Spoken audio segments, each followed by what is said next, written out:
Douglas Bardsley, did I say that right? Bardsley, and Nathaniel Wiseman, and they're presenting on climate change adaptation in the AW region of SA. Welcome everybody. I guess my question was going to be how the work that's currently going on the AMLR links to previous work in the AMLR, because that's, I guess, what we're really interested in is how this adaptation knowledge we're generating is translating into action. We did work in 2006, we did a vulnerability assessment in the AMLR, Neville Crossman's assistance and others. I'm concerned that we generate a lot of information on climate change and adaptation, but when the rubber hits the road, the planning is going to be needed to be undertaken to respond to these vulnerability analyses. I'm pretty sure in the AMLR we said, for example, that the coastal systems are going to be most highly vulnerable along with the wet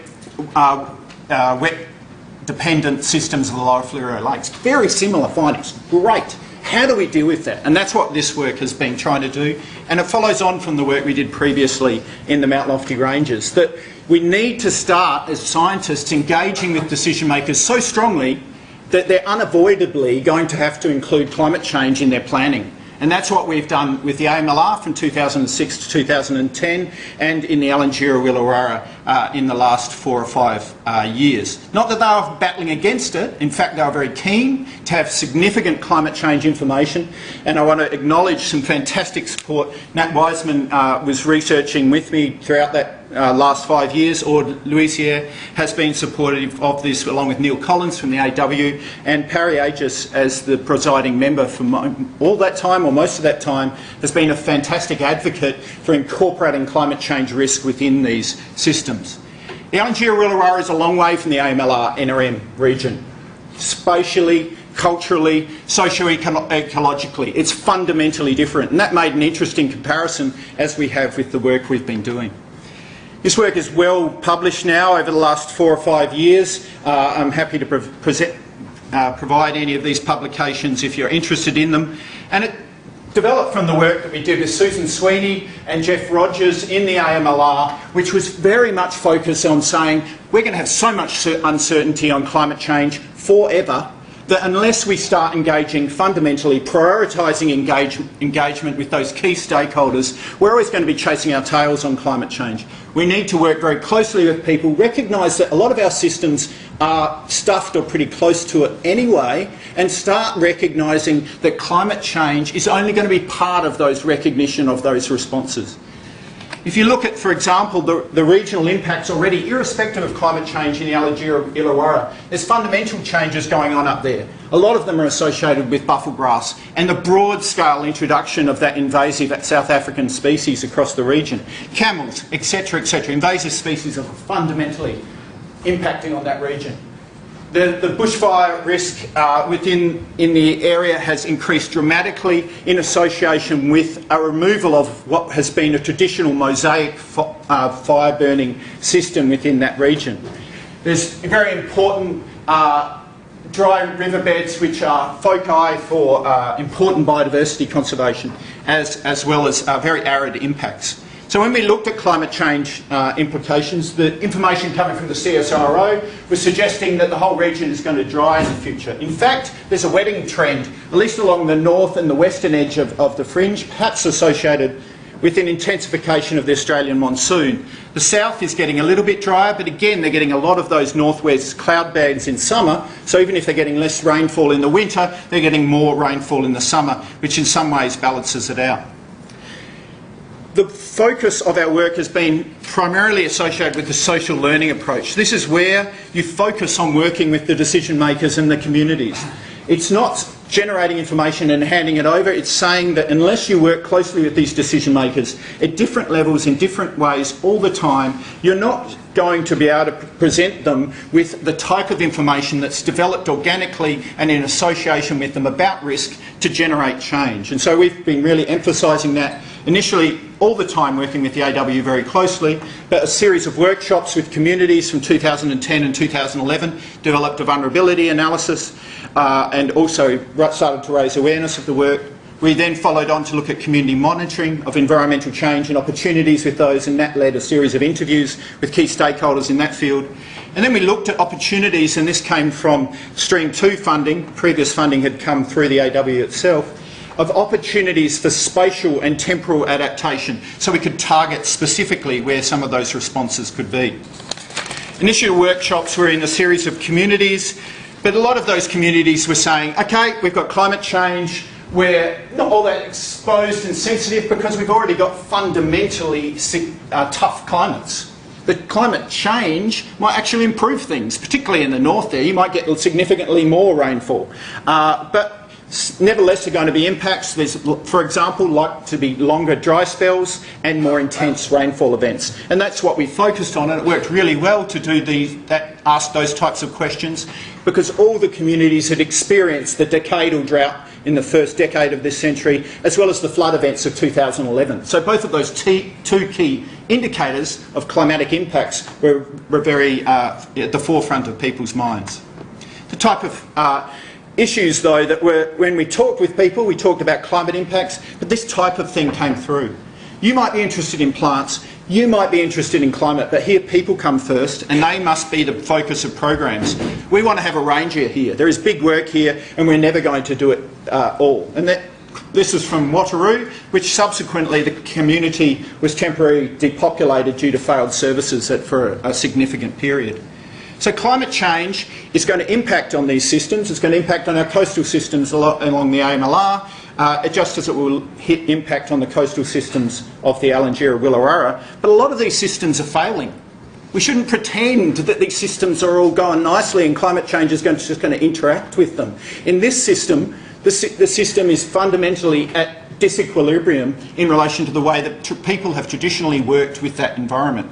And that isn't the fault of the people currently working, that's the fault of a history of dispossession, a history of marginalisation that's associated with that. We've got to start thinking about climate change risk, in my opinion, in relation to those types of challenges. So this came through in this type of comment as well, again from the workshops in 2011. Traditional ecological knowledge and land management is being challenged because people do not have the capacity to get out to country, or the next generation to take on the roles of managing some country. In the past, old people walked around the country and knew the signs of changing weather patterns. Years ago, we used to know everything because we could go out in the country all the time and feel the changes. Now we're stuck in Armata. We used to look after country. Now we just look after the store. So this is the social ecological context is vital, perhaps more so in the Alinytjara Wilurara than other regions. 2,500 people resident in the area of the UK, only about $3 million budget for the regional NRM board to deal with all of the issues across a region of that size. State support for community services are under pressure. Substantial ecological assets throughout the region are already substantially altered by environmental changes, irrespective of climate change. And these range of socio-ecological challenges are irrespective of the emerging climate change. So from that initial work, we had a conclusion which suggested that situations that people are confronting are a recurrent crisis. And that must lead to some type of new institution, and that's the transformation that we're calling for in relation to this. Not just in relation to how we look at environmental systems, but the whole concept of how we work with people to transform their lives in relation to NRM. So we emphasise very strongly that unless you're working with people, emphasising their employment and training opportunities within this situation, climate change within the Alinytjara Wilurara will impact, but it won't necessarily take things in a worse situation, but it won't improve what's already a worse situation. I'll hand it over to Nat. Yeah, so I'm just going to be talking a bit about the more recent work we've done as part of the Regional Planning for Climate Change Fund, Stream 1. So we conducted a number of workshops in communities, mainly in APY lands in the north of the AW region, but also a bit in the south as well, in Yalada and Ceduna. We developed, a focus of the more recent work was developing these sort of more spatial maps of adaptation responses across the region. And this is just an example of some high-level adaptation responses in the APY lands. We developed these as, through a number of different means, talking to communities, so focusing more on a community scale, but also looking at the data that was available for the AW region, which in comparison to regions like the AMLR is very scarce. So a big part of our work, more recent work, was focusing on that community scale, community knowledge about systems rather than kind of so much, scientific sort of external knowledge about these environments. So an example of a more community scale kind of map that we developed, we basically took large format maps, aerial imagery into communities and talked with them about what kind of problems they were seeing currently, and kind of linked this with a discussion about future climate. So for example, in Ernabella, a lot of people are saying that there's been consistent flooding happening along the main access road into Ernabella. Obviously, if the Australian monsoon intensifies, that flooding will get worse. There's areas where there's cattle grazing native grasses and sort of destroying habitat for preferred species like kangaroo and that kind of stuff. So really just getting a picture of what communities were finding important for their local areas, and then sort of having a conversation about future change at the same time.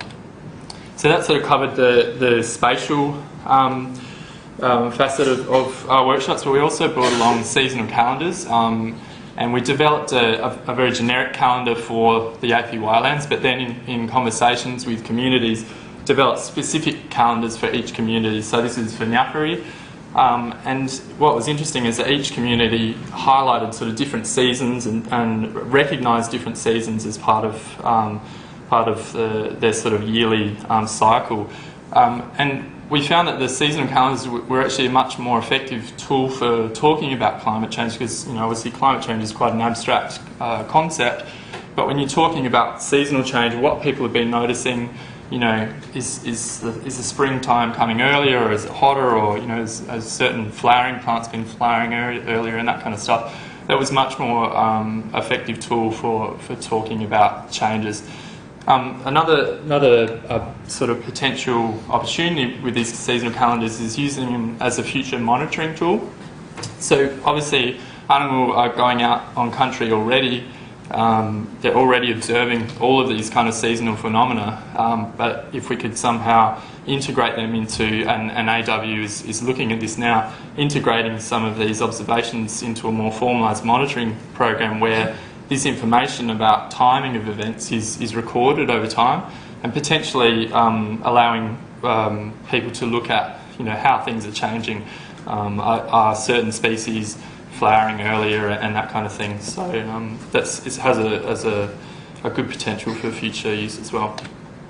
So we've had a number of outputs as part of this more recent work. The main one's been a technical report and an addendum for the Alinytjara Wilurara regional NRM plan. So this is now part of the NRM plan. It's informing future planning for the AW region. We've also developed some community handbooks. So as a result of talking to communities, developing these seasonal calendars and maps, and then developing a handbook which sort of ties all that information together in a fairly a simple format, explaining the major sort of climate projections in a simple way, as something that each community can sort of own. And then also doing some other work, particularly with the Indigenous protected areas in the region, looking at climate change impacts with them, developing a database of climate-related projects in the region, because there's a whole lot of work being conducted in this region, but there's new projects popping up all the time, so trying to keep a track of all those things, and also working with other government agencies on climate change adaptation.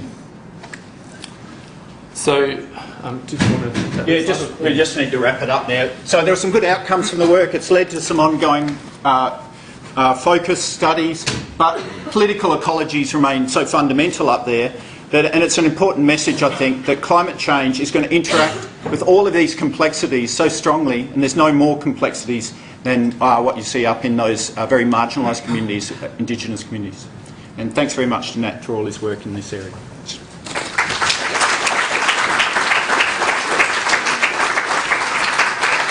Thank you very much, and I think we'll just take one question, if you can limit it to that. Gentleman in the... Yeah, I'm just wondering, I noticed that the climate conference that the Adaptation up there